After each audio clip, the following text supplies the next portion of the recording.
खंड 2। पूर्णिया जिले में ऐसे बहुत से गांव और कस्बे हैं जो आज भी अपने नामों पर नील्हे साहबों का बोझ ढो रहे हैं। वीरान जंगलों और मैदानों में नील कोठी के खंडर राही बटोहियों को आज भी नील युग की भूली हुई कहानियां याद दिला देते हैं। गौना करके नई दुल्हन के साथ घर लौटता हुआ नौजवान अपनी गाड़ीवान से कहता है, जरा यहाँ गाड़ी धीरे धीरे हाँकना कानिया, साहिब की कोठी दिखेगी। यही है मैके साहब की कोठी, वहाँ है नील महीने का हौज। नई दुल्हन ओहार के पर्दे को हटाकर घूंघट को जरा पीछे खिसकाकर झांकती है। झरबेर के घने जंगलों के बीच ईंट पत्थरों का ढेर, कोठी कहाँ है? दुल्हन दूल्हे का चेहरा गर्व से भर जाता है। अर्थात हमारे गांव के पास साहिब की कोठी थी, यहाँ साहिब मेम रहते थे। गंगा स्नान करके लौटते हुए तीर्थयात्रियों की बैलगाड़ियां यहाँ कुछ देर रुक जाती है। गाड़ियों से युवतियां और बच्चे निकलकर डरते डरते खंडरों के पास जाते हैं। बुढ़िया जंगलों में जंगली जड़ी बूटी खोजती है। ऐसा ही एक गांव है मैरीगंज। रोहतट स्टेशन से 7 कोस पूरब बूढ़ी कोशी को पार करके जाना होता है। बूढ़ी कोशी के किनारे किनारे बहुत दूर तक ताड़ और खजूर के पेड़ों से भरा हुआ जंगल है। इस अंचल के लोग इसे नवाबी तड़बन्ना कहते हैं। किस नवाब ने इस ताड़ के बन को लगाया था, कहना कठिन है, लेकिन वैशाख से लेके आषाढ़ तक आसपास के हलवाड़े चरवाहे इस वन में नवाबी करते हैं। 3 आने लबनी ताड़ी रोग साला मोटर गाड़ी, अर्थात ताड़ी के नशे में आदमी मोटर गाड़ी को भी सस्ता समझता है। तड़बन्ना के बाद ही एक बड़ा मैदान है जो नेपाल की तराई से शुरू होकर गंगा जी के किनारे खत्म हुआ। लाखों एकड़ जमीन, वंध्या धरती का विशाल अंचल। इसमें दूब भी नहीं पनपती। बीच बीच में बालचूर और कहीं कहीं बेर की झाड़ियां। कोस भर मैदान पार करने के बाद पूरब की ओर काला जंगल दिखाई पड़ता है। वही है मैरीगंज कोठी। आज से करीब 35 साल पहले जिस दिन W.G. मॉर्टिन ने इस गांव में कोठी की नींव डाली, आसपास के गांव में ढोल बजवाकर ऐलान कर दिया, आज से इस गांव का नाम हुआ मैरीगंज। मैरी मॉर्टिन की नई दुल्हन थी जो कलकत्ता में रहती थी। कहा जाता है एक बार किसान के मुंह से गलती से गांव का पुराना नाम निकल गया था। बस और जाता कहाँ है, साहब ने 50 कोड़े लगाए थे गिनकर। इस गांव का पुराना नाम अब किसी को याद नहीं, अथवा आज भी नाम लेने में एक अज्ञात आशंका होती है। कौन जाने गांव का नाम बदलकर रोहतट स्टेशन से मैरीगंज तक डिस्ट्रिक्ट बोर्ड से सड़क बनवाकर और गांव में पोस्ट ऑफिस खुलवाने के बाद मार्टिन साहब अपनी नवविवाहिता मैम मैरी को लाने के लिए कलकत्ता गए। गांव की सबसे बूढ़ी भैरव की माँ यदि आज रहती तो सुना देती। आहा, परी की तरह थी साहब की मैम, इंद्रासन की परी की तरह। लेकिन मार्टिन साहब का आयोजन अधूरा साबित हुआ। मैरीगंज पहुंचने के ठीक 1 सप्ताह बाद ही जब मैरी को जड़ैया ने धर दबाया तो मार्टिन ने महसूस किया कि पोस्ट ऑफिस से पहले यहाँ एक डिस्पेंसरी खुलवाना जरूरी था। कुनैन की टिकिया से जब तीसरे दिन भी मैरी का बुखार नहीं उतरा तो मार्टिन ने अपने घोड़े को रोहतट की ओर दौड़ाया। रोहतट स्टेशन पहुंचने पर मालूम हुआ कि पूर्णिया जाने वाली गाड़ी 10 मिनट पहले चली गई थी। मार्टिन ने बगैर कुछ सोचे घोड़े को पूर्णिया की ओर मोड़ दिया। रोहतट से पूर्णिया 12 कोस है। मैरीगंज में किसी से पूछिए, वह आपको मार्टिन के पंखराज घोड़े की यह कहानी विस्तार पूर्वक सुना देगा। जिस समय मार्टिन पुरेनिया के सिविल सर्जन के बंगले पर पहुंचा, जिस समय मार्टिन पुरेनिया के सिविल सर्जन के बंगले पर पहुंचा, पुरेनिया स्टेशन पर गाड़ी पहुंची भी नहीं थी, किंतु मार्टिन का पंखराज घोड़ा और सिविल सर्जन साहब की हवा गाड़ी जब तक मैरीगंज पहुंचते, मैरी को मलेरिया निगल चुका था। ट्यूबवेल के पास गड्ढे में घुसकर घुंघराले रेशमी बालों वाले सिर पर कीचड़ थोपते थोपते मैरी मर गई। मैरी की लाश को दफनाने के बाद ही मार्टिन पूर्णिया गया। Civil surgeon, district magistrate, district board के चेयरमैन और हेल्थ ऑफिसर से मिला। एक छोटी सी डिस्पेंसरी की मंजूरी के लिए जमीन आसमान एक करता रहा। डिस्पेंसरी के लिए अपनी जमीन रजिस्ट्री कर दी। अधिकारियों ने आश्वासन दिलाया, अगले साल जरूर डिस्पेंसरी खुल जाएगी। ठीक इसी समय जर्मनी के वैज्ञानिकों ने एक चुटकी में नील युग का अंत कर दिया। कोयले से नील बनाने की वैज्ञानिक विधि का प्रयोग सफल हुआ और नील्हे साहबों की कोठियों की दीवारें अराक कर गिर पड़ी। साहबों ने कोठियां बेचकर जमींदारियां खरीदनी शुरू की। बहुतों ने व्यापार आरंभ किया। मार्टिन की दुनिया तो पहले ही उजड़ चुकी थी। दिमाग भी बिगड़ गया। बगल में रद्दी कागजों का पुलिंदा दबाए हुए पगला मार्टिन दिन भर पूर्णिया कचहरी में चक्कर काटता फिरता था। फिर मिलने वाले से कहता था, गवर्नमेंट ने एक डिस्पेंसरी का हुक्म दे दिया है, अगले साल खुल जाएगा। कहते हैं कि पटना और दिल्ली के दौड़ धूप के बाद एक बार वह बहुत उदास होकर मैरीगंज लौटा।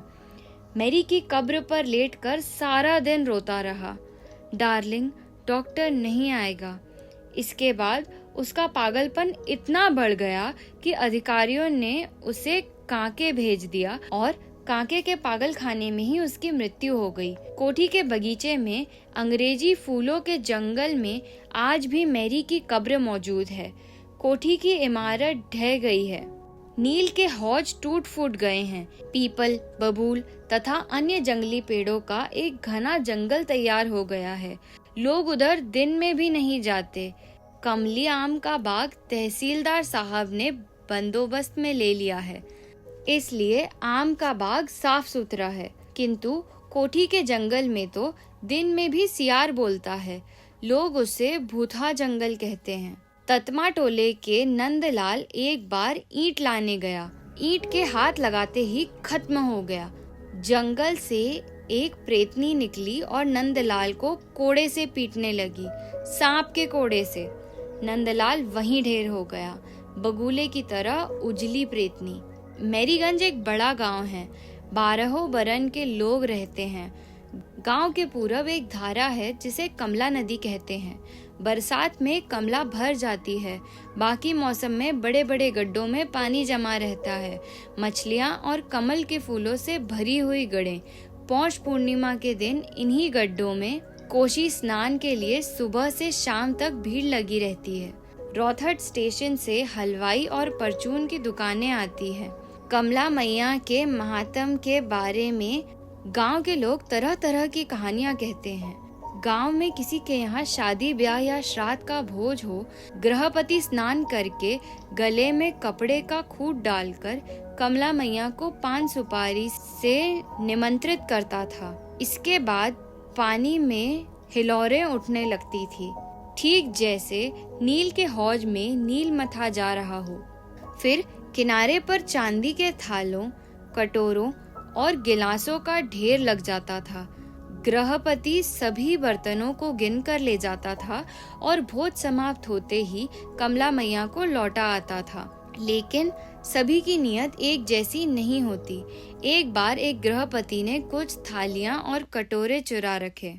बस उसी दिन से मैया ने बर्तन दान बंद कर दिया और उस गृहपति का तो वंश ही खत्म हो गया, एकदम निर्मूल। उस बिगड़ी नियति वाले गृहपति के बारे में गांव में 2 राय हैं। राजपूत टोली के लोगों का कहना है वह कायस्थ टोली का गृहपति था। कायस्थ टोली वाले कहते हैं वह राजपूत था। राजपूतों और कायस्थों में पुश्तैनी मनमुटाव और झगड़े होते आए हैं। ब्राह्मणों की संख्या कम है, इसलिए वे हमेशा तीसरी शक्ति का कर्तव्य पूरा करते हैं। अभी कुछ दिनों से यादव के दल ने भी जोर पकड़ा है। जनेऊ लेने के बाद भी राजपूतों ने यदुवंशी क्षत्रियों को मान्यता नहीं दी। इसके विपरीत समय समय पर यदुवंशियों के क्षत्रित्व को वे व्यंग धूपक के बाणों से उभारते रहे। एक बार यदुवंशियों ने खुली चुनौती दे दी। बात तूल पकड़ने लगी थी। दोनों ओर से लोग लगे हुए थे। यदुवंशियों को कायस्थ टोली के मुखिया तहसीलदार विश्वनाथ प्रसाद मल्लिक ने विश्वास दिलाया, मामले मुकदमे की पूरी पैरवी करेंगे। जमींदारी कचहरी के वकील बसंतो बाबू कर रहे थे। यादवों को सरकार ने राजपूत मान लिया है, इसका मुकदमा तो धूमधाम से चलेगा, खुद वकील साहब कह रहे थे। राजपूतों को ब्राह्मण टोली के पंडितों ने समझाया, जब जब धर्म की हानि हुई है, राजपूतों ने ही उनकी रक्षा की है।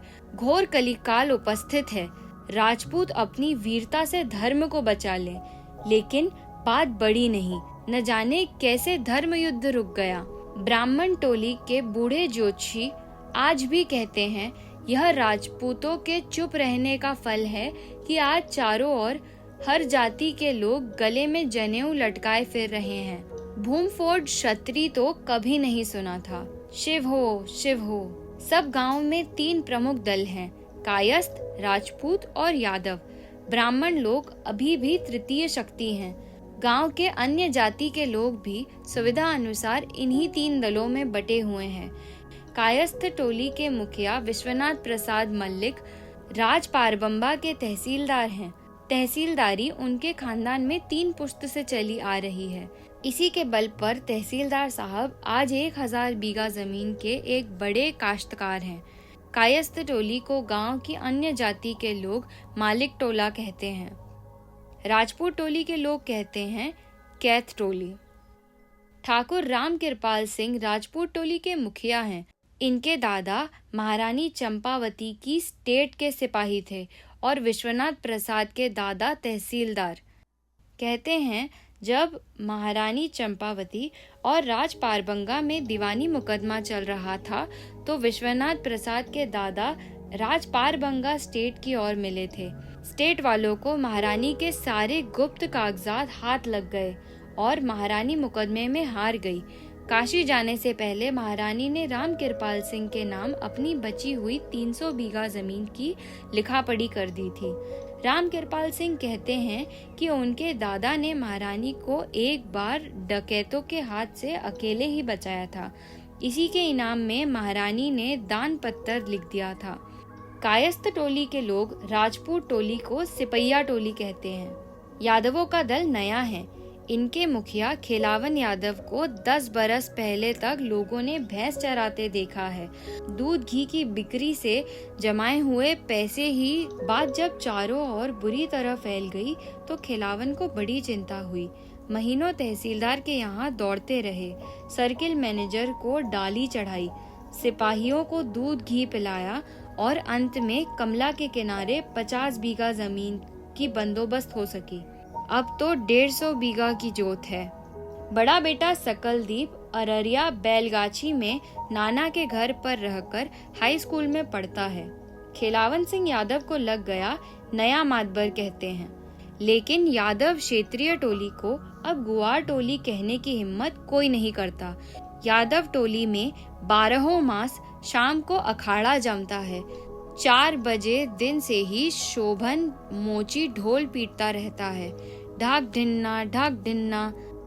ढोल के हर ताल पर यादव टोली के बूढ़े बच्चे जवान दंड बैठक और पहलवानी के पैतरे सीखते हैं। सारे मैरीगंज में 10 आदमी पढ़े लिखे हैं।